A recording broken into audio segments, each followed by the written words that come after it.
Hola, soy Paloma Tobes, que junto con el profesor Miguel Angoitia, del Departamento de Economía y Hacienda Pública de la Universidad Autónoma de Madrid, estamos grabando una serie de vídeos para explicar los principales impuestos de nuestro sistema tributario. En este vídeo vamos a hacer referencia al devengo, plazo de declaración, base imponible del impuesto sobre el valor añadido. Bien, en cuanto a la primera de las cuestiones que vamos a tratar, el devengo, como ya sabemos por la Ley General Tributaria, es el momento en que se realiza el hecho imponible, en este caso del IVA, y por tanto nace la obligación tributaria. En nuestro caso,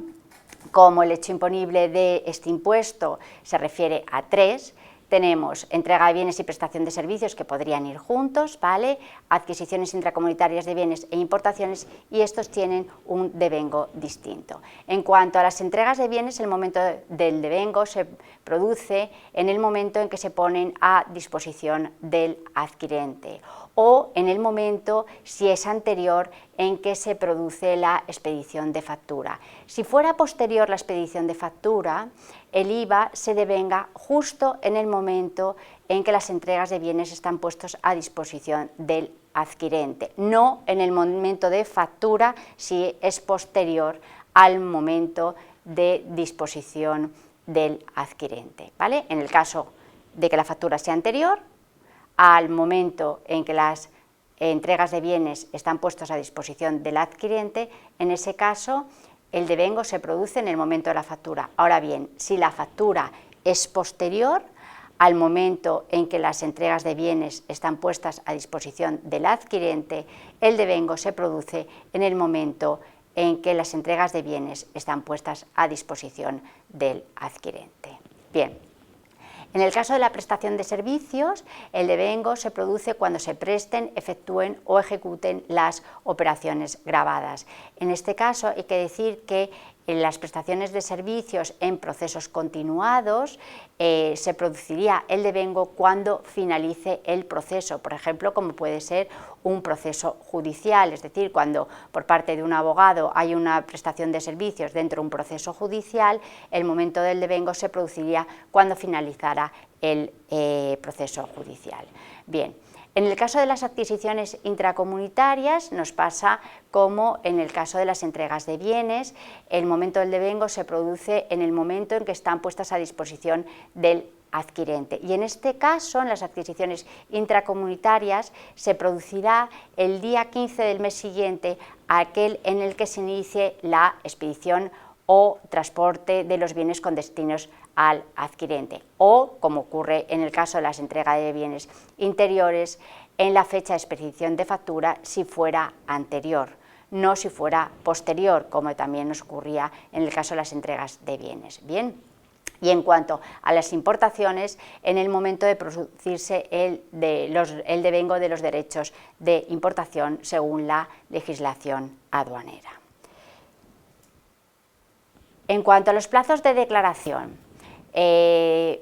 las importaciones aparecen fuera como del circuito de IVA, es decir, se van a liquidar en aduanas. En este caso se liquidan simultáneamente con los derechos arancelarios y la declaración tributaria del IVA se presenta en la aduana, es decir, no la vamos a incorporar a las declaraciones periódicas de autoliquidación. Por eso, en esta diapositiva, como vemos, las importaciones van por un lado y en las declaraciones periódicas relativas a autoliquidación van por otro. Las declaraciones periódicas de autoliquidación pueden ser o con carácter trimestral, en ese caso el periodo de liquidación es el trimestre natural, o con carácter mensual. Con carácter general, las declaraciones periódicas son de carácter trimestral. Para que sean de carácter mensual, tiene que ser para unos sujetos pasivos determinados. Bien, estas declaraciones periódicas con autoliquidación se refieren a los 4 trimestres, es decir, vamos a tener una declaración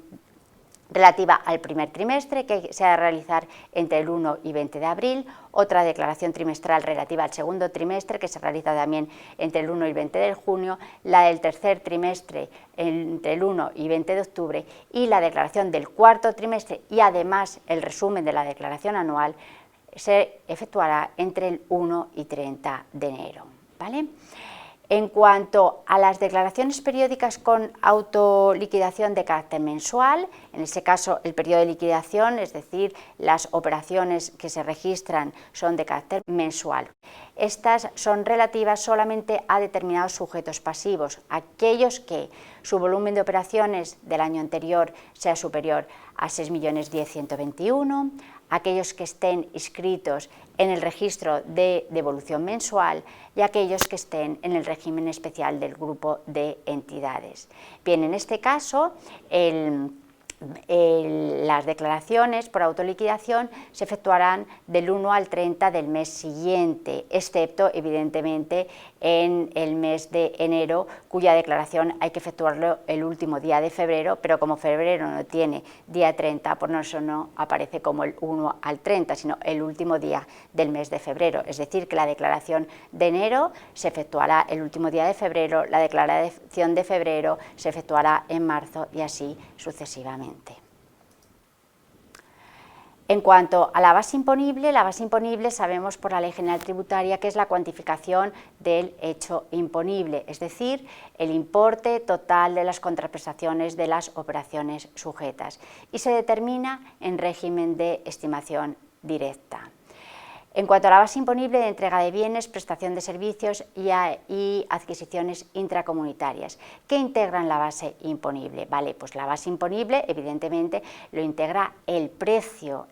sería la base imponible del IVA, pero ¿qué hay que incluir dentro del precio de un bien o de prestación de servicios o de adquisiciones intracomunitarias? Pues en primer lugar los gastos accesorios, es decir, los gastos de comisiones, portes, transportes, seguros y cualquier otro crédito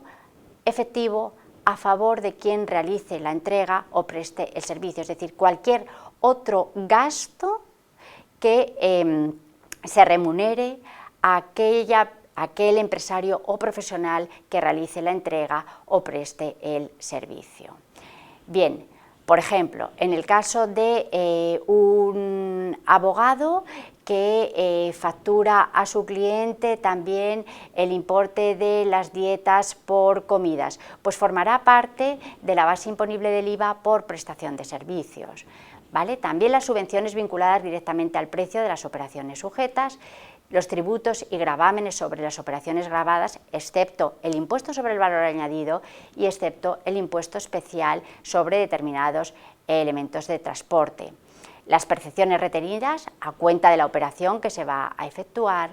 y el importe de los envases y embalajes, incluso aquellos que sean susceptibles de devolución, aunque luego haya que modificar la base imponible, es decir, el importe de los envases y embalajes siempre evidentemente que se carguen a los destinatarios de la operación, ¿vale?